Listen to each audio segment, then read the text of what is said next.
Hello and welcome to episode 51 of the Talking Wednesday podcast. We're back in real time. It is Dex and Jake bringing you through all the Sheffield Wednesday news and general nonsense chatter as we always do. But it's good to be back, Jake. We've obviously had a couple of solo episodes, haven't we? Yep. Where they went okay, I think. Yeah, I was very happy that you managed to hold 40 minutes just talking on you, because I know you don't do long form, and I knew when I asked you to do a long form episode, it could have gone one or two ways. So I was pleasantly surprised that you held that one off there. It does help when you put on a second monitor picture of James looking really angry at you, and every time you turn to that monitor, you go, "Oh." Yeah, I know. You always portray me as this big bad grump, and it usually is, to be honest. Jake's been messaging me a lot going, so when we're doing this, what we're doing this, answering me questions, and I don't reply for about 2 days, and then I just send him a list of things, and that's the level of yeah. Because I can control this. Everything else, I'm sort of like doing deadlines and things like this, but this, because it's mine, I'm like, yeah, wait.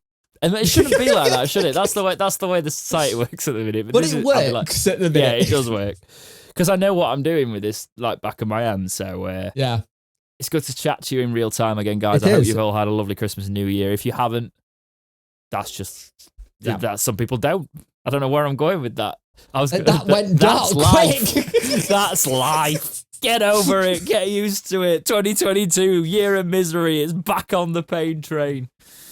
Hey, we're Wednesday fan for used to misery. That's true. So, I mean, on Wednesday's 2022 already got off all right, didn't it? Yeah. So, 6 goals. I mean, one of them was before New Year, wasn't it? True. So well, how was your Christmas and New Year? It was good, man. I did actually take some time. I did switch off for a little while, and I had a really good Christmas. Unfortunately, my sister got COVID, so couldn't come back for Christmas Day. But my nan got to come to Christmas this year. Oh, yay. Yeah, I know. I got very... It was one of those things where you get to a level of, like, being an adult, and you can have these really nice conversations with, like, your older family members. Yeah. So I was just there on the booze, just having chats. And it was nice, you know. You've been finally not delegated to the kiddie table.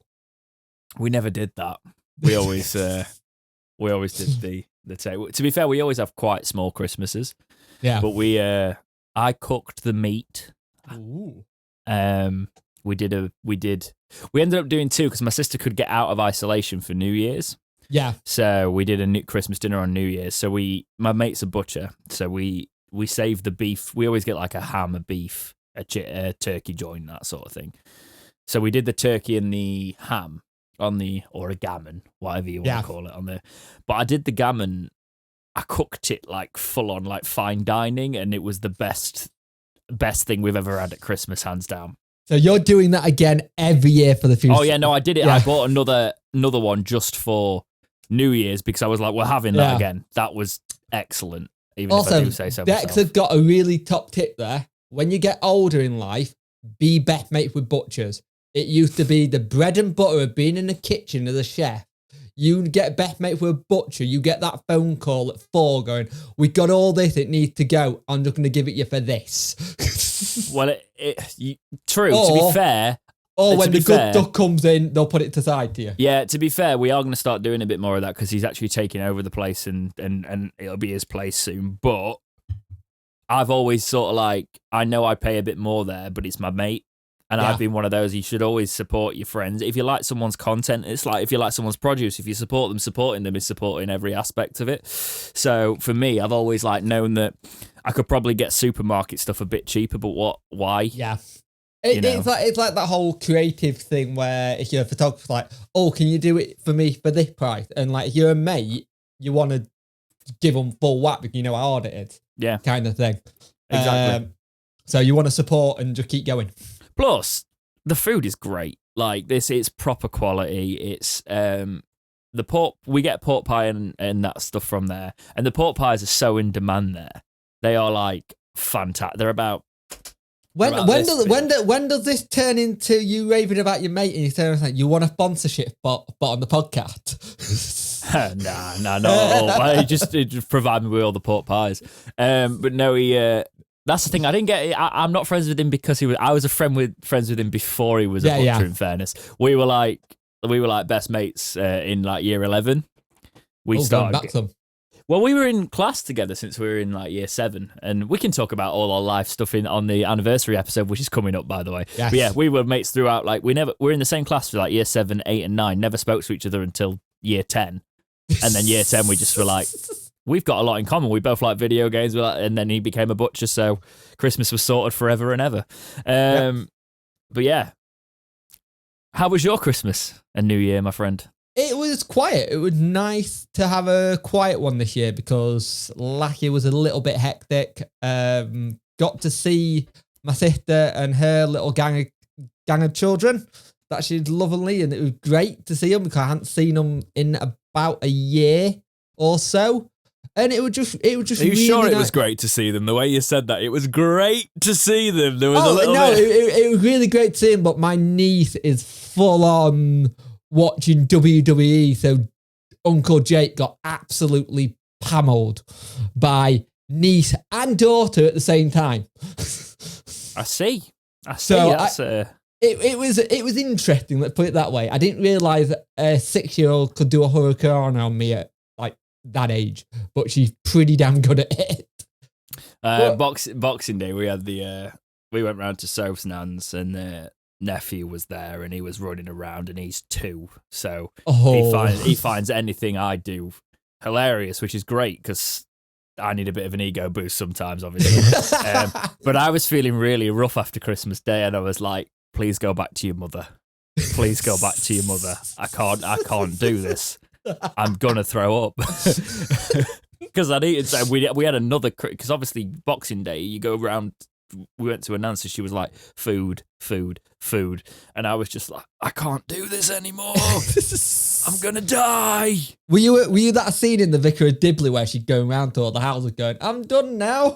Yeah, I remember that one. I was suffering on Boxing Day, and I spent the next day pretty much.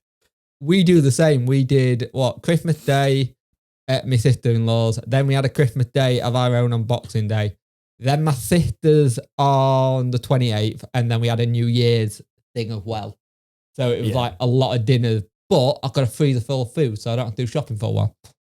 No, we've got no food left. Oh, we got cheese. We got some of the cheese left. That's the one thing I missed at my sister. We didn't have the cheese board. I was gutted because she always gets really good cheeses. No, I messed up with the cheese this year, man. I should have gone farm shop. I didn't go farm shop, and it just wasn't as good. Like I got supermarket. I got a bit lax on the cheese and went for the. Supermarket we have cheese literally board. just gone proper middle old man syndrome talking about cheeses now. Yeah, pretty much. But what do you expect? It's the Talking Wednesday podcast. It's what we do. No Dexterity Watch this week because there isn't a midweek game. Nope. No reviews either. Merry Christmas. Thank you for that.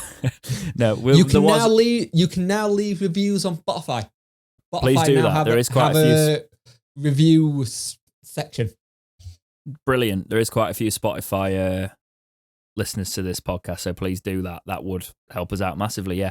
I did say that on the solo episode I did, so episode 49, we did read out a couple of reviews, so a couple of people did leave us Christmas reviews, and I read them out on there, so we appreciate it. But leave more. Thank you. Right, we're going to have to talk about Sheffield Wednesday at some point, aren't we? Oh, do we have to? Okay. Well, nobody's wrote in with the silliness, so... Yeah. Unfortunately, we're really hoping for silly questions, and we didn't get any. Because we're going to have to, unfortunately, talk about the matches that have happened since we last spoke to each other. And unfortunately, those matches were Sunderland and Shrewsbury. Yeah. So, do you want to talk about Sunderland? I don't really want to talk about it, to be honest. Do we have to? I'll go with it. I've already done one video on it. I might as well do another one where my thoughts on it. Sunderland versus Sheffield Wednesday. It just shows you how poor we are defensively. I don't think it helped with our little situation with having the 2-week break, having a good run of game. But what you found? I've looked at the possession stats. Have you looked at these possession stats? Do you remember when I got a bit of grief the other week when I said that like it felt like we weren't as good in that game and a point was fair? I think it was Wickham or something. Yeah. And somebody was throwing the possession stats at me going, we battered them. We lost 5-0 and we had most possession against Sunderland here. We just couldn't handle Ross Stewart. And the annoying thing, Ross Stewart was a player we were linked with last January. I remember we were linked with him and it was like, could we go for him? But of course we weren't allowed to spend any money, still can't. And it was that really weird situation where it was, when we played them at our play, we battered them. We were really good. And I was worried about this game coming into it because of the little break we had. Because there were reports going around that we'd only had 7 players in training. You didn't know what the injury situation was like.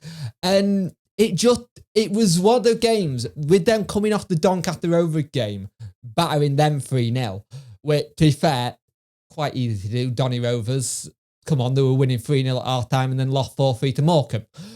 But, sorry, Dapper, but at the same time, you got the situation where it just shows you what our problems are at the minute, and it's at the back. It's so much at the back, and the thing is, there's only so much we can do going forward. Yeah, we're not scoring enough goal. We're creating a lot of chances. If you actually look at stat base, we're actually creating a lot of chances. We just can't bury them. Right, move on to Shrewsbury. Sunderland was forgettable. Right, you can start with Shrewsbury this time, was it? But I want to forget it. Yeah, you can move on to. You can start with Shrewsbury this time. I don't really want to. I paid a tenner for both of these games. Yeah, so did I, and so did a lot of other people. I mean, we could have gone. In fairness, we could have gone on the away games. Bloody armchairs. Again, look at the possession stats. Sheffield Wednesday 66% possession, apparently. I'm just saying, I was well within my rights the other week with that Wickham game, and I got some proper snarky comments. You know what the thing I got about this game was, though? It shows you if you're a team that can put 5 in midfield, literally, pretty much, it nullifies our midfield. We can't do anything. It was woeful, that Shrewsbury game.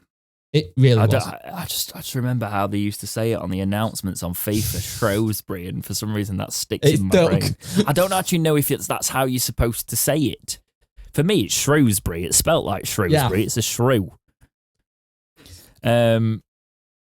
It's not the best, is it? No, because it leaves us sitting 9th in the table on 37 points. Yes, games in hand and all of that, but we're losing the pack if we're not careful. This worry you got that we had that great run beforehand, lost 2 on the bounce, but that run was good, but they weren't wins. That was the issue. We're not winning enough, and I understand the frustration with the fan base wanting more out and wanting him gone and seeing what it. But also, I said at the start of the season, I can see us having a mid-table finish, considering what Moore can't do because his hands are tied behind his back with what he can bring in, kind of thing. And I've seen a lot of people go with the comparison with Dave Jones and Gary Megson going, well, look, Megson lost his job, brought in Dave Jones, and it changed, and we went up.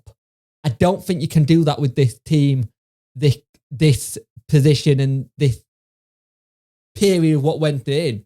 We're coming against teams like Shrewsbury, Burton, and we're not playing how we should do. They are doing that literal thing, going, right, you're the big team, we're going to outplay you. If you watched Arsenal versus Nottingham Forest knew that was their big cup final game, and they took it. And that's what we haven't mentally been able to work out and go, hey, we shouldn't be letting that happen. The only thing I would say, and we'll probably do a more out topic at some point, I'm sure, because it just keeps battering on and on and on, is before there wasn't any managers on the market that I was interested in. Yeah. Now I could see someone like Alex Neil taking it. Yeah. Now, so there's a case of like, for me, if it continued, I still think I agree on the fact that Moore's got his hands behind his back and he could. There's not much he could do. Yeah. Do you know? Well, But if there is a theory. manager, there is actually managers that could replace him now. Yeah. I have a theory, right?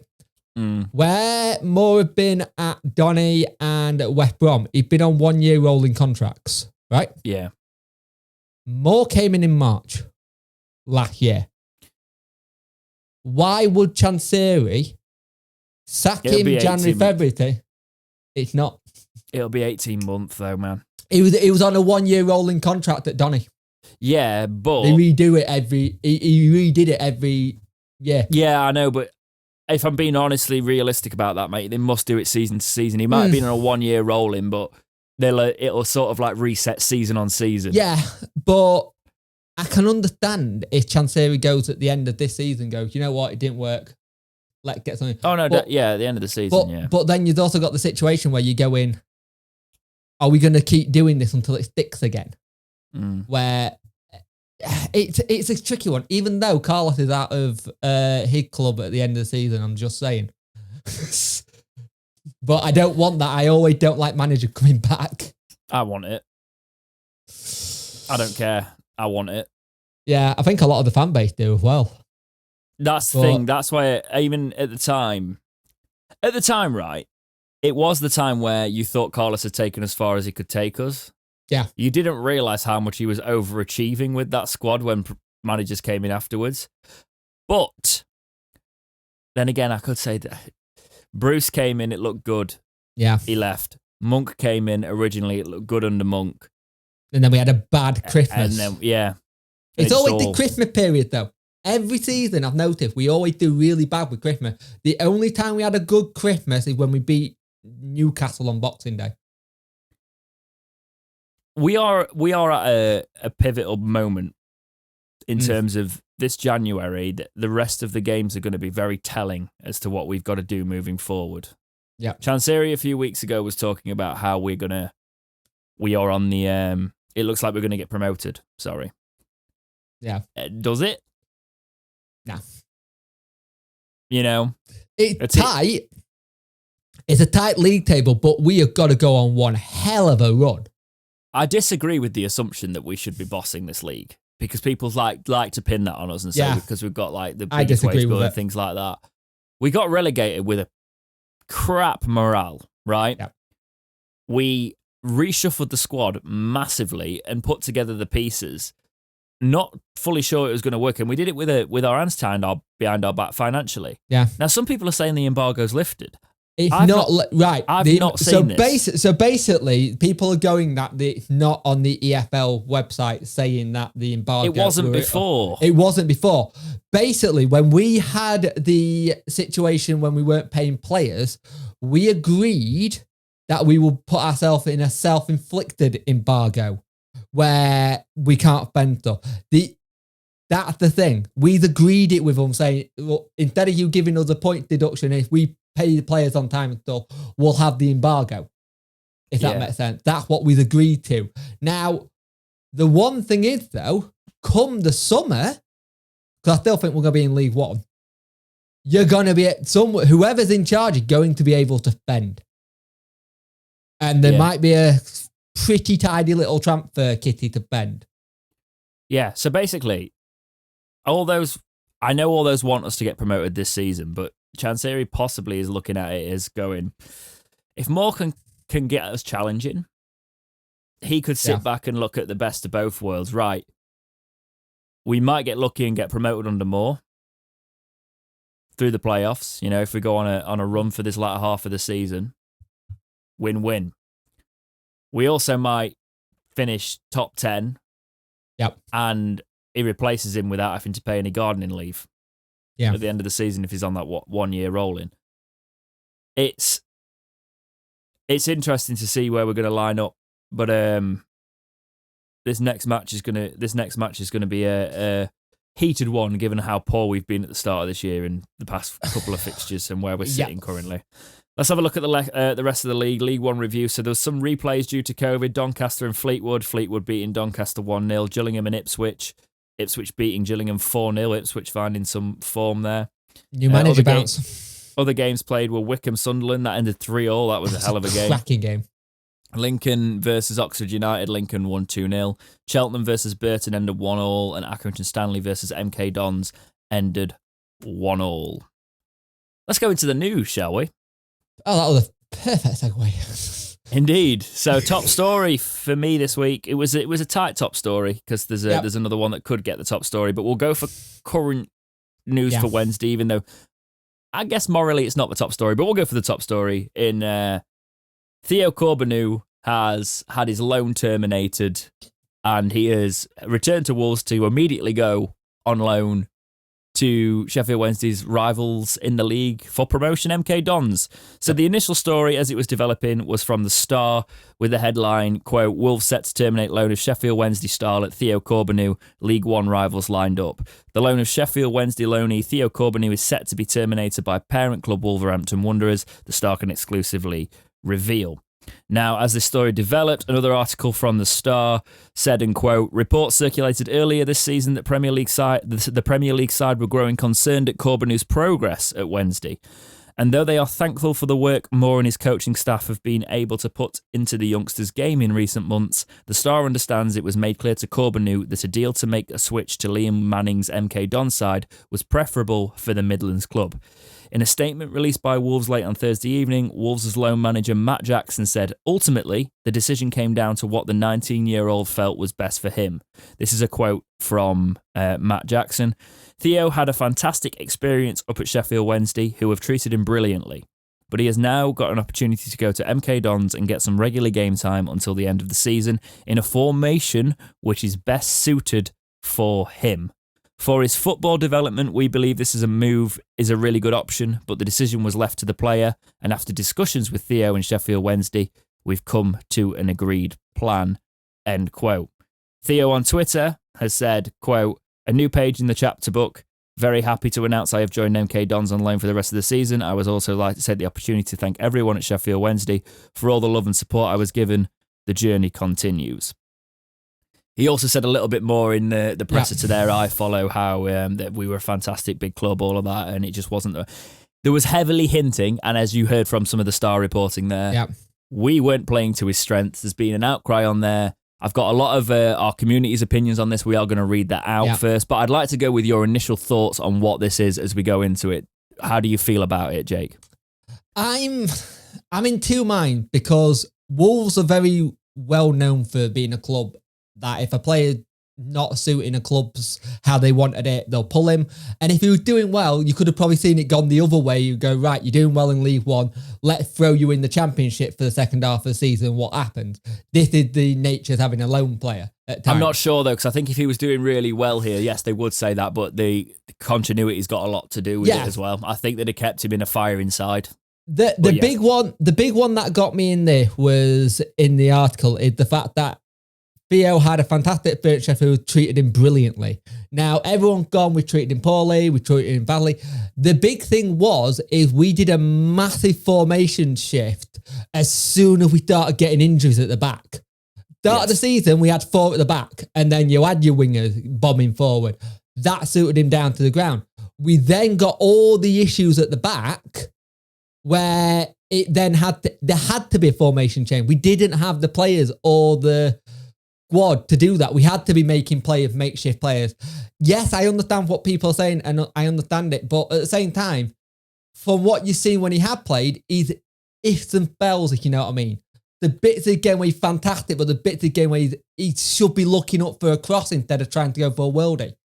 It's that whole 19-year-old wanting to try and do his best. It's a great move for him and MK Don because they probably will get the best out of him.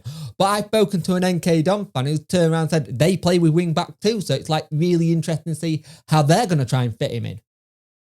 That's the thing, right? Because if they do play with wing backs, right, that doesn't make sense what's been said about it. Because for me now, Corbeanu was getting in that side as a wing back. You know, he was getting time and he bedded in. And I said about our loan players, it was going to take them time to bed into this system. They needed to actually get to know the club and then they'll start getting their opportunities. And Theo was one of those that was getting that and he was starting to become a first teamer. he was inconsistent. He is inconsistent. He's a young winger. He made a lot of wrong decisions on the ball, when he should have passed it, but he wanted to go for it. And I kind of like a player that does that. There were some times where we could have probably picked up points if he'd had passed it. But I was disappointed, and I am disappointed that he has gone in this sort of... I think he could have had a good second half of the season with us if things had have clicked together. In the situation Wednesday are in terms of bringing players in, I am a little bit disappointed, but with the formation shift, defensively, he started to look better. Yeah. But as a wing back, we need somebody who can probably offer us a little bit more going back if we are going to play with wing backs because of this injury situation we've gone in. But you are 100% right that the thing that's been overlooked is the massive formation shift that we were dealt with injuries. And once I'd sort of done the original, for God's sake, Wednesday, I did see it from that aspect. I did try and take it down a little bit more to the rationality of it. And I'd like to see... I think he's going to have a good career if he can get the consistency into his game. He's going to be a fantastic player. I can see him being one of those ones where Wolves eventually will cash in on him. He got the ability. Yeah. And he got the skill. And when you saw it, it's great. But there was sometimes like in the Sunderland, the Shrewsbury game, there were times where he had a shot come cross. It's like he was aiming to shoot when he should have been crossing. It just happened to go all the way over the box. And like little things like that. And he's very tricky. He got good step over, but those step overs have got him caught out of position, which would then have to have our lot stream all the way back to try and make a fix his mistake. But 19-year-old kid, it happens. It'll be interesting to see what we do to kind of A, replace him, or B, is there another way of doing it and we got something set up. But the big thing out of all of that we're completely missing is, for me, is everyone been having a go at the club and saying how bad Darren Moore. Wolves have turned around and gone, we're happy with what they were trying to do. It just didn't work. And everyone missed that part completely as well. True. We'll talk about replacements in a minute, actually, because we'll make this topic a bit of an extended one in a second. I want to go into what the community had to say about it. So, Marascus Bomb wrote in and said, personally, I was disappointed to hear this. There were times he was able to move that ball from defence to attack in the blink of an eye and could bamboozle opposition when he ran at them. Maybe not as consistently as we would have liked, and he could be frustrating as he was exciting. But for such a young player who was developing, it would have been nice to nurture his obvious talents. Having said that, I'm far from surprised when Wolves do recall him. Didn't they warn us months ago that they would be forced to find another team who would give him regular first-team football if Wednesday continued to underutilise him? Or did I imagine that? True, I do think he'd started to be utilised, though, so spot on with most of the things you've said there, mate, but I do think Wednesday actually did start to use him. That's the disappointing side. But if he is going to be played as a wing-back at MK Dons, it doesn't really make sense. But yes, we were originally meant to play him in his position and role. We had somebody, Charlie Wrighton, who just said Darren Moore masterclass. Someone goes more until the end of the season for me. A bit of sarcasm in there. Justin writes in and goes, hello League 2, keep a seat warm and we'll be with you shortly. The club has become an absolute shambles. More needs to go. Chansiri can sell up and leave too. Can we get Mandarich back to run the club? Of course, if he isn't available, I'm sure Ronald McDonald could do a better job. Joke. Tell us how you really feel, Justin, on that one. What I found really funny, actually, when it came to the Theo thing, we both put shorts up literally about the same time. Yeah. Yeah. I actually beat you to that, but because I put a bit of editing in mine, yours got up first because mine had a process. I was like, God damn it. Chef Cam wrote in and went, if it frees up another loan, one that can actually play in a 3-5-2, then fair play, no problem.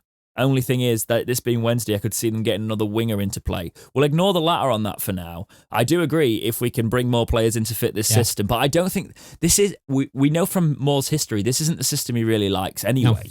No. He has been forced into that, and he has had some weird. It might sound like we're defending him here, and don't get me wrong, I have started to turn with some of the things where I'm like, right, come on, Moore, you need to have some backup plans here, man. You need to sort it out. But he has been forced into a lot of the decisions. The thing I got is when we got game waiting for 0-0, it's like, right, you've got an attacker on the bench. Why are you not bringing them in like the 65th minute and start trying to change things? And it's a weird one with Moore at the minute because there's so many people who want to see him go, but there's also so many people who see what he's doing and trying to do. It's so split at the minute. I would say the more people wanting more out, then there's more to stay. But it's hard to... If he gets us mid-table, granted, I know that we're pushing from a promotion or he gets us close to that playoffs, considering what he had to do, he's done well in all the injuries. But the big thing for me is going to be, we got to fix where all these injuries are coming from. Yeah, no, that's the way, something we're looking at. They've been saying they've been looking at it for ages. Just carrying on with what our community have been saying about Theo. Caboodlefish wrote in and goes, not fussed about him going, to be honest. People act like it matters, but he had a few bright spots and a fair few anonymous games. Ultimately, he's not a wing-back, so doesn't fit the system we're using. Doesn't really make sense for us, him, or Wolves. Good luck to him, and glad we now have another spot to bring in a player we actually need. So there is a bit of that going off, about we need players that actually fit the system. I think I said somewhere that he's not the second coming, he's just a very naughty boy. Of course you did. Steve Whitey White wrote in and went, he'll come back to haunt us, won't he? He'll have the game of his life and bag 2 against us, probably seeing our fate to stay in League One for next season. Oh, Steve, you're probably 100% on there, mate, to be fair. MK Don's fan wrote in and go, does Sheffield use him? We did for a little bit, but we're not Sheffield. No. We're Sheffield. No, I was going to say. Yeah. Flay him. Do not call us Sheffield ever. It's the one time I completely agree with Wilder when he had that interview and they said, can you stop calling us Sheffield? Yeah. The Sheffield went in, the Sheffield United. Graham Souness used to bloody love it as well. Yeah, he did. Where Soph says whenever he's on TV, he goes, oh, it's your best mate, because I always used to get annoyed when he called United Sheffield. Yeah. I think MK Dons have got a player that if they do revert to a winger system, it will fit. And he can play wing back going forward. Yeah. I just think it's a bit of a... It could, if it is the same system and they've not fed him a load of lies, MK Dons, right? Because they could say, oh, we're going to suit the system to you, sort of thing. You can say that when you're trying to tempt a player, and have those conversations. It could be... There is the darker side of, is there people just trying to jump ship at Wednesday because it doesn't look good behind the scenes again. There is that blowing side up of it. A lot, yeah. Yeah. We will talk about replacements though, because we've talked about this player before, so I'm not going to make a big topic of it, but it is worth mentioning. Apparently, there is still interest to bring Josh Sims in, which is weird because he is obviously a winger and an attacking-minded winger. Now, there's been talks about him looking to find a club in January at the earliest because of some illnesses he's had and things like that. He's had a heart problem and that stopped him from doing a lot of stuff, which I hate talking about the heart situation in football because it seems to be the only topic, but I get it. More knows brings him, out all the idiots as well, unfortunately. How fast can he get into playing football with how long he's been out? And... It's interesting. Personally, I wouldn't want to take it. I think he would only be probably back to being playing about March, April time, and that's too much of the season gone. If we can't bring in any players, I'd take him to end at season. Yeah. He's worked with, if we're sticking with Moore, he's worked with Moore before as well. So it's a voice in the dressing room. I could see it happening. Andy, we spoke at the time, like, do we bring him in? Is it free if we need players? I'm annoyed that it's the day this goes out is January 11th and we've not made any signings. Yeah. Then again, we brought Lang in and Lang looked very good actually. Yeah. And we forget that, like don't we? Because we've only seen him a couple of times. But he's good on the ball, isn't he? Like, it's actually really... The good thing is his decision-making is better than Corbeanu's. So I can also sort of see why Wednesday would let him go back. Because the one thing we did see, actually, is Lang looked like he was coming in to take Corbeanu's spot. As a wing-back, he seemed to... He didn't lose the ball as much when he tried stuff. He actually... There was a move, I don't know if it was against Shrewsbury or... I think it was against Shrewsbury. Yeah. In the box where he moved in and beat like 3 players, and I was like... Okay. All he did to beat those 3 players would drop his shoulder. It was nothing fancy. It's League One. But we're not utilising it in League One. It was nothing fancy. It was no step or anything. He just dropped his shoulder and got through the gap. It was lovely to see. It's just a shame we couldn't capitalise on it. We've got some bloody good players if we can get them clicking. Yeah. We've been saying that all season. I'd like to see us do something with Jayden Brown, but I think he knackered himself with that own goal and the way he just didn't pick himself up. Yeah, that game didn't do anybody that played in it any favours, really, did it at all? No. We've also got this strange Dutchman called So, who we've not played at all. No. We've also got our loan players back. Yes, we have. Alex Hunt's back in the building. Got a free kick today. The day of recording this, he scored a free kick with the... is it under 23s? One of those. Yeah. There's a lot of talks to bring Katamari, I've probably said that wrong, into Katamari, the squad yeah. because he's been absolutely banging him in at the youth levels. Probably we've rushed players before. Let him develop properly first. Yeah. Yeah. There's times where we just need to recruit well and look at our loan players, and I think the problem is Alex Hunt's the one position that we don't really need. Yep. We have a bit too much in that position. We've got a lot of midfielders. Yeah. And I think Alex Hunt's going to be a great player for us, but I think they need to go and loan into somewhere that's not in the National League now. Give him a League Two club now. Yeah. I think he definitely, I'm hoping he's going to get a new contract, and because we've got to start planning for when we don't have Bannon anymore. I'm not slagging off the National League there, by the way. No, but I think if we're going to get Hunt to develop to a position where he gets to us quicker, yeah, let's get him. Let's do what we did with Dawson, League Two. Yeah, give him that chance. And Dawson does look like he'll stay there all alone. So the recalling of Dawson doesn't look like it's happening currently. We'll see. But I think we're quite happy. Bailey Peacock-Farrell's just won Player of the Month. He did. So says a lot, really. Yep. Number 2 on the news, and it's probably actually the biggest news story, really, if you look at the history of the club. This is from the Scotsman. Quote, Ayr United have appointed former Dunfermline and Falkirk player Lee Bullen as their new manager, replacing Jim Duffy at Somerset Park. Bullen leaves his coaching role with Sheffield Wednesday, where he's a cult hero among Hillsborough fans, to take over at the Honest Men in his first senior management role. Sorry, the Honest Men just sound like a FIFA-created club. It does, doesn't it? The absolute mad lads. Yeah. The biggest Harley snakes Athletic around. United. Yeah, just... But no, this is sad, but I wish him all the best. It's one of those where I get it. Lee Bullen is everything you want from somebody who is Sheffield Wednesday. And the word legend does get thrown around a lot. But if Lee Bullen isn't a legend in the modern era of Sheffield Wednesday, I don't know who would be. Yeah. Then we haven't had a legend since those nostalgic 90s players. No. Because Lee Bullen sort of, well, he did. The saying's overused in our fan base, but the bleeding blue and white thing, if you were to get a player that did that or a man that did that, who was loyal to the club through thick and thin, it would be Lee Bullen. And I respect that he's got ambitions of his own and wants to go and be a manager, So I used to love it. I used to love it during hours in the park. He'd just walk around with his kids. And even when he was in the coaching, to have a chat to people, he'll see a fan who he's not seen in a while and have a good conversation. The thing is, I get it. When he was stepping in, you could tell he had the itch. He was hoping for it when Monk got the job. I really thought they were going to probably give it him. And look, I'm glad they didn't. This is the thing. I'm glad. This is what I'm saying, and I wouldn't want if Lee ever did see this. I know he does see some Wednesday stuff. He's off a lot of it now, but it was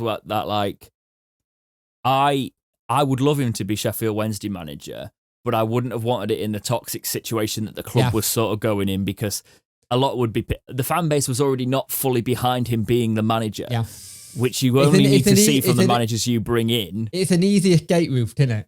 Yeah, and it's a way of sort of tarnishing his legacy there. I want to see him become a manager at other clubs and then come back to... I would love him to return to us as a manager that's got some success in other leagues. Yeah. Because he knows everything about the club, but he's got some respect on the name other than just being a coach at the club, and an assistant. he's got the respect of being the man in charge that brings with that, and then he can sort of come in and grab some players by the scruff of the neck at Wednesday and be like, I tell you what, I've got some, I don't know, silverware, whatever, if he's in the Scottish League and he can do all that. He's in the Scottish champ, isn't he? So if he can do well at Ayr, and then move on and then do whatever, if he can then come back to Wednesday one day and be our manager, I'd love that. From the Daily Record, quote, Lee Bullen got off to the dream start as a new head coach of Ayr United as the honest men down to table-topping Arbroath. Arbroath. I probably said that. I said that like such a posh Englishman, didn't I? Yep. It was a crappy goal, but it was a goal. To all of my Scottish family immediately as I was reading out that quote. But I'm sorry, you're currently getting your letters for disowning typed up. Yeah, pretty much. It'll be in the post. It's good to see. You know, obviously he's coming. You can't really say much from a first thing, but I just thought it's worth to say that he's off to a winning start, and I'd just love to see him in the dugout being the manager of a club. And he, obviously, I was only young when I was at Cardiff, and he was lifting that playoff trophy, and he was immense in that season. He really was. Yeah. He was just that. The thing that you got is you got Lee Bullen at that Cardiff bit, and then when we went up again in League One, it was Rob Jones. It was that solid defender at the back, but left everything on the line. It didn't matter what it was. He would go off with a head injury. He'd go off holding his arm. So what you're telling me is we need a tall, receding hairline centre-back that's a nasty bit of work, basically. Yes. Right. Do you remember the one we signed when we went up to the Championship? Was it Martin, whatever his face was? Yeah, I know. Who fit that ball? We had a situation where we kept signing those sort of centre backs. Do you remember Rob? You remember Pearce? We should do a topic on who are the bold centre backs in football right now, because Wednesday tend to do well with receding centre back. However, at least kept his hair all right, actually. Fair to him. Fair enough, Bullen. Please do not hate me forever. But you know what I mean. You know exactly what I mean. I know. We need that sort of centre-back back in, not just on the hairline, but the ability and the commitment. But in all seriousness, Lee Bullen... I'd just take an injury-free centre-back at the moment. That'd be ideal, wouldn't it? It'd work. Right. Next bit of news. Hayden Roberts. This is from Inside Football. Quote, Brighton talent Roberts has attracted the interest of the Owls as they are set to receive a boost in their pursuit of the centre-back. The Seagulls have decided to loan out the young centre-back this transfer window, and the Owls are claimed to be the favourites to sign him. Their path is not entirely obstacle-free, though, as the Championship side Cardiff City are also keen on the player. He was on loan in League One last season with Rochdale as they were relegated and made 26 appearances, end quote. Well, he's already had the disappointment side. He can have a new disappointment. No, exactly. Young player. What do you think? Do you know much about Roberts? I've seen bits of him from last season, and I've seen bits of the games he played, but not much. I think he's had 3 appearances for Brighton this season. So... Not a great picture for him on that, is it? It looks like he's sucking a lemon. We've got his FIFA card up just so you know that's coming. He's 6 foot, which isn't the tallest for a centre-back, actually. 19. Obviously, I tried to look at his history. He's not played very much. No. Apart from last season when he got relegated. But that was it could be one of those inspired loan signings, really, because he's not really had much chances to shine, really, because until Rochdale, he'd made 6 career appearances. Yeah, so he'd come in... And they were all in the League Cup. I know we need centre-backs. I know 100%, and we need bodies. That's the main thing. But it seems like would this be pushing Brennan out if he came in? And I kind of don't like that because Brennan's developing, and it looks like we're going to start sitting down and getting him on a new contract soon as well. Yeah, he couldn't hold his place in. Well, I don't know if this is true, but he doesn't appear to have made an England under. He's not made the England under 21s, so to speak, because he played for them up to under 18 level. but he hasn't made a England youth set-up appearance since that set-up, but he did play there. He's there. not played much, has he? No, true, but he was getting games when he was in the under-23s at Brighton. I think we need a centre-back. Yeah. We can't sign a centre-back. It'd be a gamble, but does that mean Gibson is going back then? Because possibly we still got him on loan. Yeah, but he's injured, isn't he? We don't know if he might be coming back, but it's potentially like February or March, isn't it? So back right for Wednesday. Right, let's just in case you were really excited about this player when you're like, oh, Brighton. I don't know why you'd be like, oh, Brighton player, to be honest, but like, oh, Brighton player. Premiership player. Premier, yeah, it's even a Premier League player, Jake. 58 rated. 58 rated centre-back, which is amazing, by the way. Absolutely amazing. Speaking of, I don't think we've had a player that bad in the team since Jordan Thornley was a bronze card. 72 pace, 44 shooting, 53 passing, 54 dribbling. What would you give to have Jordan Thornley 57 now? defending for a defender. A centre-back as well. It's worse than his overall rating. 64 physicality. Jesus. This is the good of when you read Sonny Corbeanu card at the start of the season. I know, he's had a mid-season upgrade that I did in the solo episode I did. But yeah, maybe that happens. What would you take it? In a sense of needing bodies, yes, but I'm worried for the development of Brennan.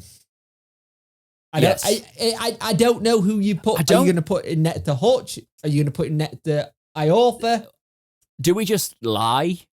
Get him on one of them deals where he can't be recalled, tell him he's going to get played and then he's here for cover. That is the only thing. Haven't we already done that recently?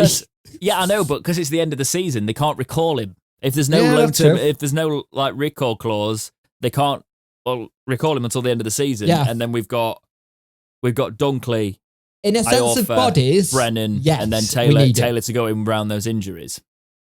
In a sense of needing bodies, yes, because we don't know. Taylor? Who the hell Taylor? Taylor? You said Taylor. Did I? Yeah, I'm sure you did. Did I?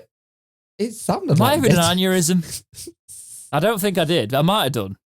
I will see in the take of this, but carry on.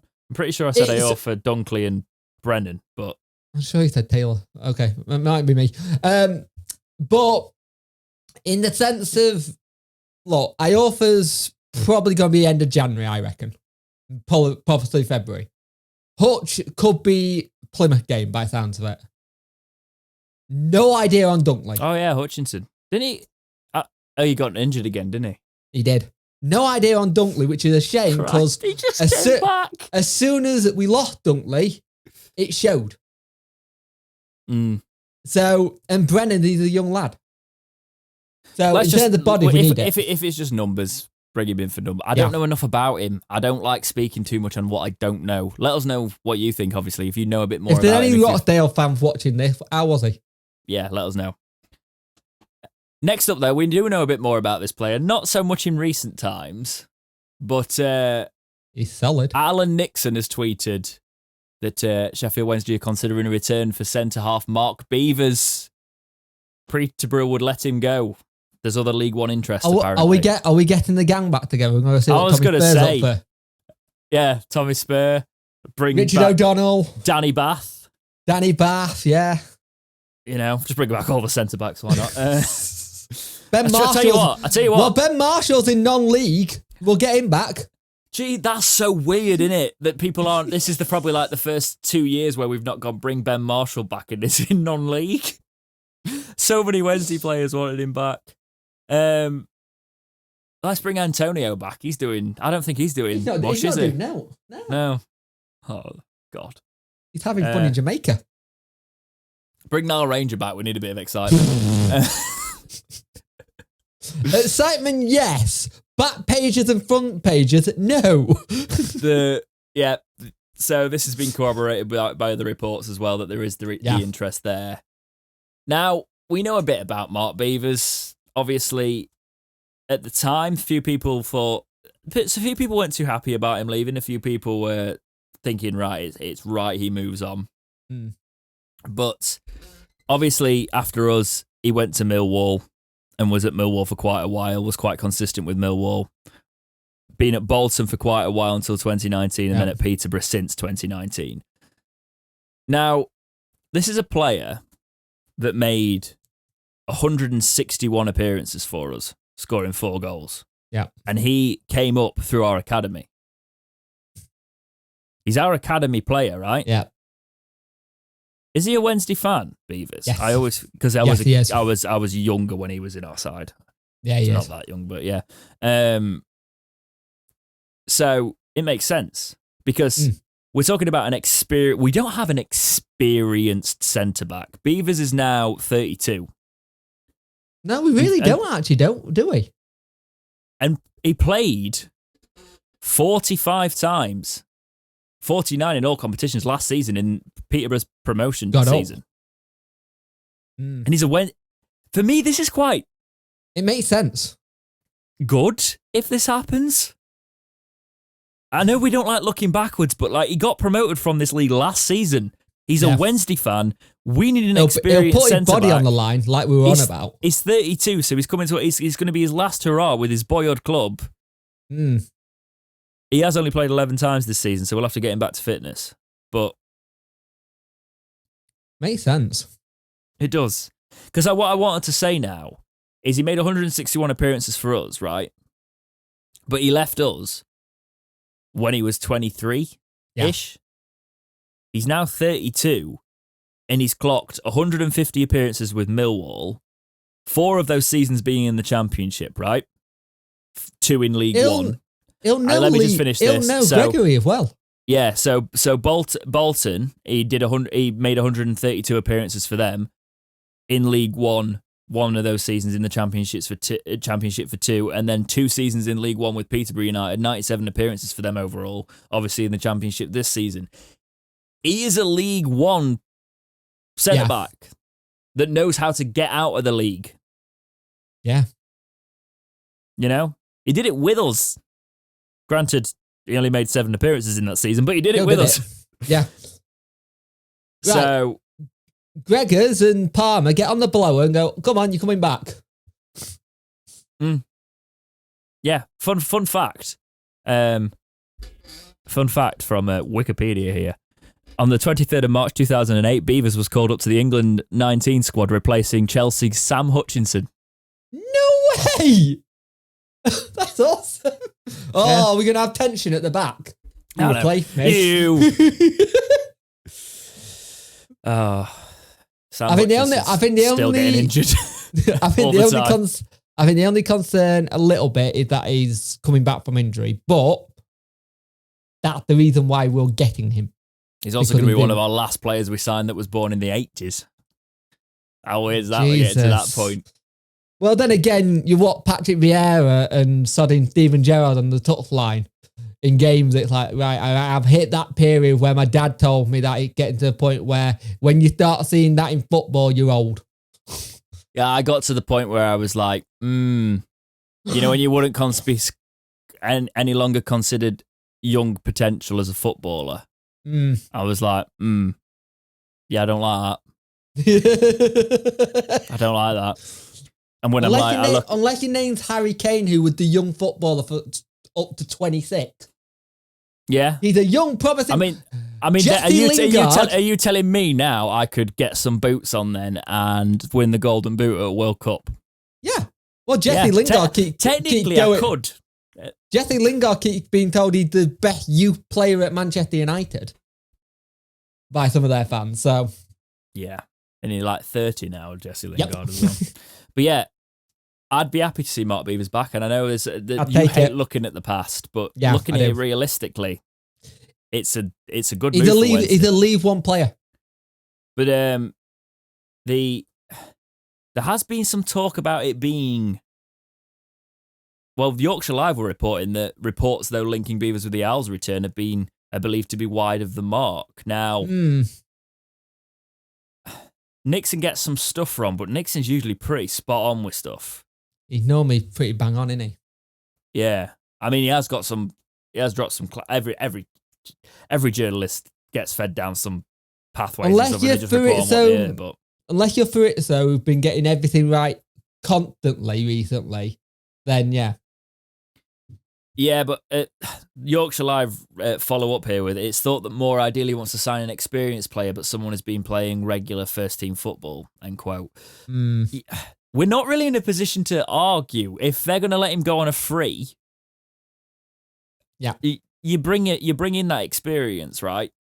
Because you said you wanted bodies. You're looking at a 19-year-old who hasn't played many games, and there's a 32-year-old who knows League One. Yeah, who can get up to speed. This faster. just makes sense, right? Yeah. Because unlike some players, and I'm not gonna say it's in our squad currently, but unlike some players, if you're a Wednesday fan, you're gonna do everything you bloody can to be on that pitch, right? Well, of course you are, because if you go to your nan's house the next day knowing you put a bad performance in, you ain't getting the extra Yorkshire pudding. No, exactly. But also, I love that. But you're not getting, think about Shaw last season. Oh, I'm a Wednesday fan. I'm going to fight till the end of the season, then go to Celtic, that sort of thing. This is a guy who knows it's coming towards the end of his career. He's going to give everything he can to get this club back to where it can be before he ends his career. Because he can then look at it and go, do you know what? I contributed to getting my club back on the right path. It makes sense.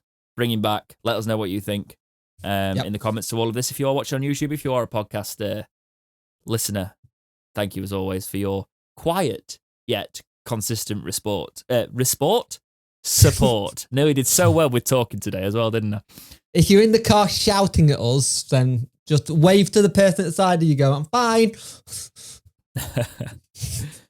Right, next topic.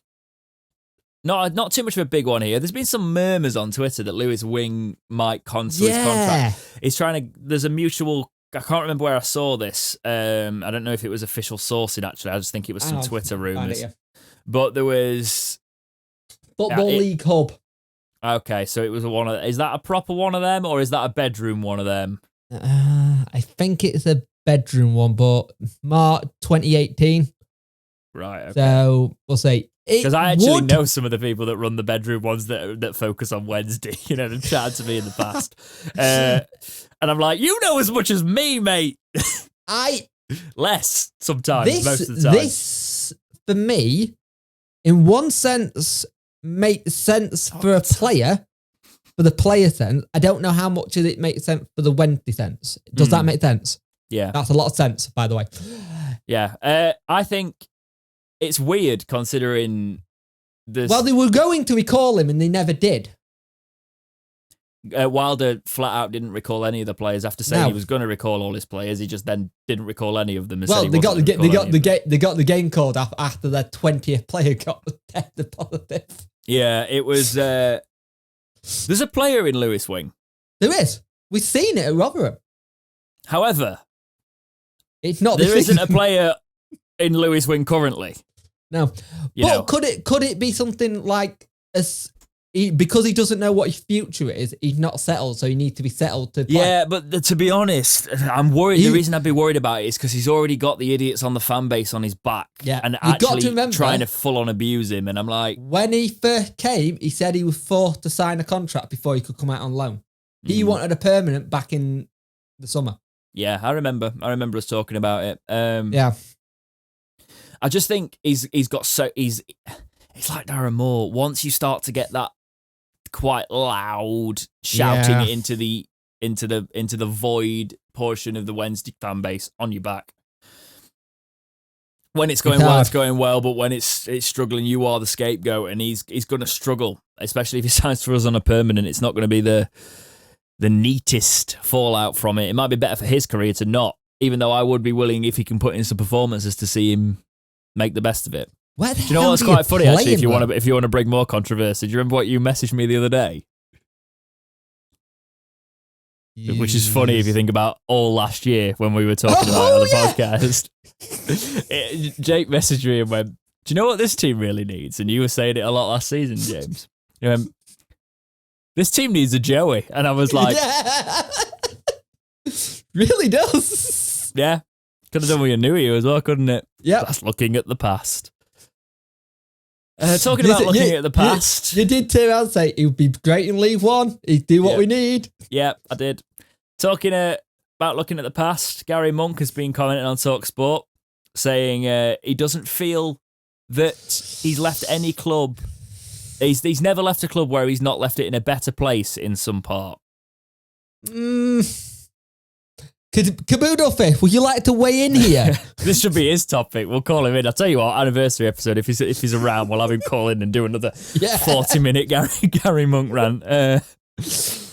But no, that could be actually quite fun. We do want to do the anniversary call-in episode. It'll probably be next Sunday or the Sunday after. Yes. So if you're not in our Discord and you want to be involved in that, that's going to be quite a tight turnaround of, hey, if any of you are available for a phone call, we're recording all of this. It's going to be through Discord this time. So please get in that Discord and get active with us and send us some emails, talkingwednesdaypodcast@gmail.com. We'd like to talk about it. But I didn't want to make a big topic of this because it's been talked about. I think it's a non-statement. But I think Gary Monk would have kept us up. I've said that for quite a while. Yeah. The Caboodlefish can stab me. But like, I do think he'd have kept us up with the consistency Caboodlefish, you ain't coming to any live shows. Yeah. Sorry, Andy. But he... I think, obviously, Tony Pulis killed us, to be honest. Yeah, he did. It was just... That whole period between Pulis and getting another manager is what killed us. If we were going to go down the Moore route and in January, we should have got him in January, give him till the end of the season, see what he could have done, and we may have stayed up. Yep. But the one thing Monk did do, he did see that you could use our youth academy. You did see him bring in youth players, and we got to see certain players and how they would play. So, on that sense, I'm happy for it. But I don't know. Like I said, non-story. We don't need to talk about Gary anymore, really, do we? Nah.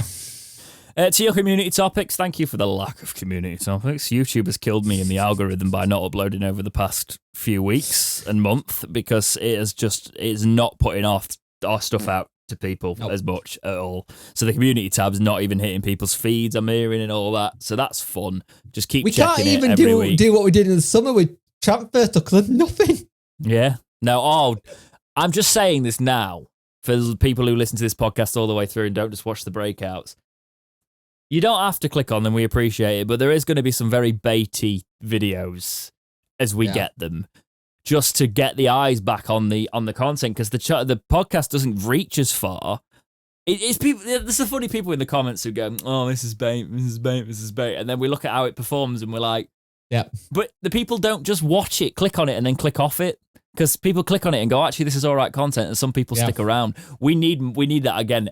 Honestly, my schedule has obviously been the reason that we've not been able to do that, because you know what I used to do with the podcast, record it, and then I'd spend that night editing it after we recorded it, and then the next day doing all the splits and the re-edits, and then I'd need thumbnails, we'd do all that. There's a lot of stuff that goes into that. People, look at how many games we've got in February. This man has got a lot of watch-alongs to do.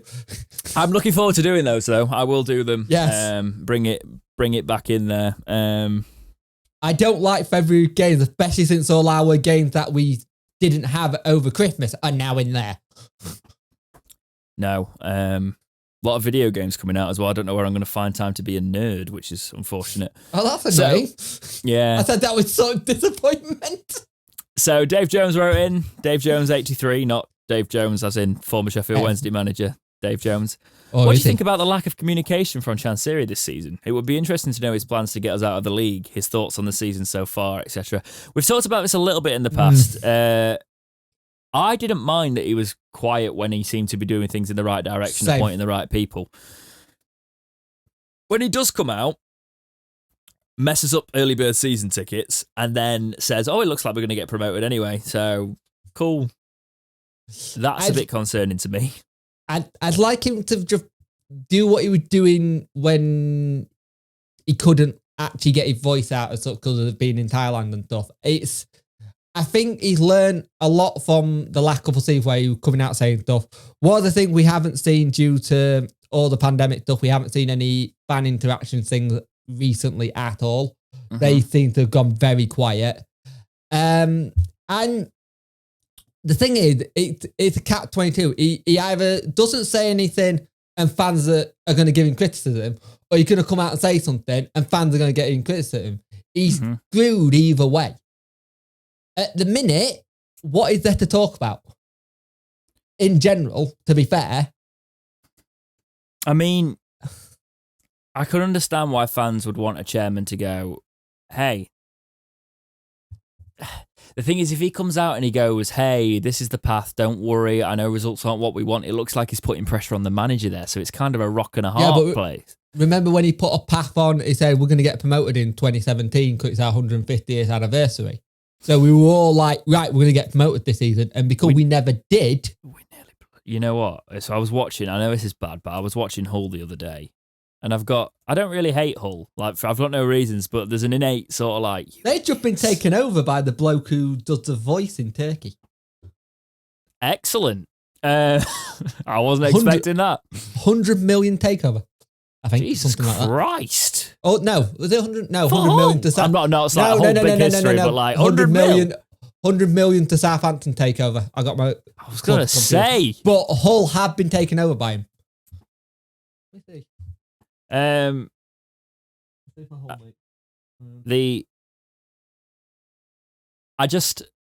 We were literally a match away from, think of what, this is what gets me every time, because Chansiri, yes, we talk about it now, but with Chansiri's ability just to spend money. Yeah. Can you imagine if we'd have been allowed to do that in the Premier League? I reckon we'd have done all right. I reckon we would have stayed up. Yeah. Stayed up and been decent. We could have been like a Brentford or Bournemouth. Where and then you the would parachute payments would have helped us out if we'd have come back down, because they'd have helped us with financial fair play and we'd have probably rocketed back up. We'd have been one of them teams. That's what's upsetting about it. We were so close. Yep. And that's why it's hard when we talk about lack of communication and stuff from him now. And Wouldn't take a penalty. That's all I'm saying. What's hard now is the longer it goes on. I know we've been saying this for ages, but in modern football... I got my figure completely messed up. 30 million. Yeah, completely. That's what we were bought for, wasn't it? 30 million. 30 to 40, yeah. Yeah. You've knocked me off my train of thought now. I'm going to kill you. Sorry. I can't remember what I was going to say. You were basically turning around how we could have been up there and been able to spend money. Yeah, thank you. Got it. Cool. So modern football, it's going further and further away from where we can catch it, really. Yeah. And we're going to be one of the worrying thing for me as time goes on is we're going to be one of those sleeping giants that never wakes because football's going to pass us by. Sunderland, Ipswich. Sunderland if Sunderland can go on something and do something now, they could kind of get back the way back up there, but we'd really have to sort it, you know. Sunderland haven't been out, if you think about it, Sunderland haven't been out of it that far. And the worrying thing is, I know it's been going around Twitter and it's been a bit of a thing to say that Aston Villa, we were competing with them and they were trying to buy our players not too long ago, Forestieri and that, you know. Yeah. And we were actually probably better than them at some point. Aren't they something? And they've just signed Coutinho. Team in the Premier League. That's what I'm saying. That's what I'm saying. Chansiri's had money and he's had the money to spend. It's just he's not been able to bloody spend it, and when he has, he's causing trouble. This is also the other bit where people turn around and go, "Oh, we got no cash." He got cash. He's just not allowed to spend it. He took us over at the wrong point of the EFL. If he took us over a year or two before he did, maybe it's a different story. Mm-hmm. Because QPR are the ones that knackered that all up for everyone. In a good way and a bad way. In a bad way, you couldn't bend and then get yourself in trouble. But in the good way, you're not getting in trouble. But financial fair play, I think it's seen more clubs go under than it should have done. If that makes sense. It's just a flawed system. We've said this for ages. It is a flawed system. So VAR. I don't mind VAR. I like VAR, but some decisions I just do my head in. Yeah, no, that's not the VAR, though. That's not the cameras, because you can all see it at home. That's idiots. Right, that's one thing the world's not short of, mate. Idiots. Right, if you don't like VAR, do you know what you do? You do what they did in a Serie A match. They had a massive flag. They were waving it the entire time, and the camera couldn't be you because it kept on getting covered up by said flag. That's quite funny. That's quite irony, funny. The goal they scored was miles offside and he couldn't check it. Thanks for for writing in, by the way, Dave. Obviously, we tangented that, but that's what you expect from us now, mate. Next match. Sheffield Wednesday versus Plymouth again. Getting deja vu here. I don't want to do it. So this is the 4th time we're playing them this season. I don't want to do it. It's only gone all right once. And that was a draw. I don't want to do it. No. Plymouth currently sits 6th in the table on 43 points. The last match, I think they've had some postponements, was against Cheltenham on Boxing Day where they won 2-0. Yep. And they played in the FA. It was a good breakaway. Well. And they're through to the next round of the FA Cup as well. They're on a run. Although people are saying, oh, look, I thought it might have gone a bit, but having the assistant who was under Ryan Lowe has worked out. He still kept that mentality. I think when you hire an assistant, when they won the run they've done, he's already got everything that was in place by the previous manager. So I think that's why it's working. Yeah. There's nothing to change. I worry about this one because this could be. Let's have a look at our fixtures today. I know you've done this in your solo episode, but it's not good. I think it's so. We've got Oxford Ball. We've got Oxford Ball after that. Yep. And then we've got Ipswich. Yeah. There's a chance that we don't get any points in January. There's a chance we don't get any points in January. There's also a chance. I think someone said to me we probably get 15 points from now till the end of Feb with the games.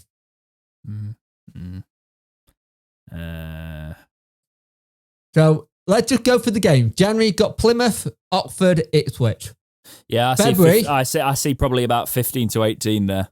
February got Morecambe, Burton, Wigan, Rotherham, Accrington Stanley, Doncaster.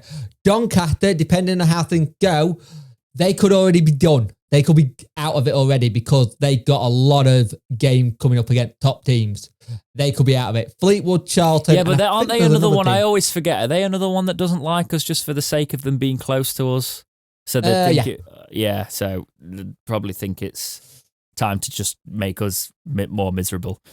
We will have your mate on for that, I'm sure, actually, just for the laugh. Yeah, we got Rotherham as well. So, well, Rotherham, Wigan back to back as well. You go Wigan, Rotherham. It'd be interesting to see if we can. I'd love to see us give it a go at Oxford because Oxford frustrated me a lot when we played them. They played such negative football when they played us, and the fans said they didn't usually play it. I was like, right, but it was awful. One of the things I found really funny was speaking to an Ipswich fan, and he's like, he turned around and go, "Hey, we're playing you guys soon. I'm looking forward to that." I'm not. You're playing good. Can you go back to being rubbish? Let's just hope. Let's just hope, shall we? Come on. It's New Year, same Wednesday. New Year, same Wednesday. That's the title of the podcast, isn't it? Yeah. New Year, same Wednesday. That's the one. But that's it from me. I've not got anything to add this week. It's been great to talk about. Been lovely to get back on it. Up-to-date stuff. Also, I realised we used to do like 3-hour podcasts where we'd do side tangents. We have obviously saved those side tangent topics for weeks where we have to pre-record now. If you've noticed that, that's why the podcasts are usually around an hour to an hour and a half now, which I think is a more manageable size as well for us, to be fair. But it also means that you get to see bloopers. You do. They are funny. There isn't any for December because obviously we didn't do anything over there, but you do have access to all the older ones if you do become a member, and the stuff we cut out of the podcast because we go, can we actually say that? Can I say that? We have to like get in touch with legal before we put it up. Yeah. And legal is just our partners going, you can't say that. Right. That's it from me, mate. Anything to add other than be safe, have a good New Year? Anything specific? One of your cliches? Go for it, my friend. Get drunk, have fun, and remember, when they're still unless you're not at legal drinking age, because even though we do aim this podcast over 18s, like, the internet exists. Yeah. Punk isn't encouraging youth binge drinking again. Again? When did I do it last time? Just in the park, generally. Anyway, okay, have a lovely start to your year, guys. We will be back next week with Talking Wednesday. It could be the anniversary episode. Just depends on our scheduling. So if it's the anniversary episode, I'm sure we'll do a bit of news, but it will be mainly chatting. And I wouldn't say we're particularly funny, but it'll be mainly just topics. A bit of a. Oh my God, we've actually stuck with something for a year. I'm just going to say this now. When this episode for next Monday or Tuesday, when the episode comes out, when they sign somebody, please. Yeah. Also, this is technically the anniversary episode. Yeah. But we can get away with it because it's the anniversary of the pilot. Yes. So the anniversary of the episode that's not the thing. You've been learning from Chansiri. Well done. But yeah, take care, guys, and we will see you in the next episode of Talking Wednesday. See ya.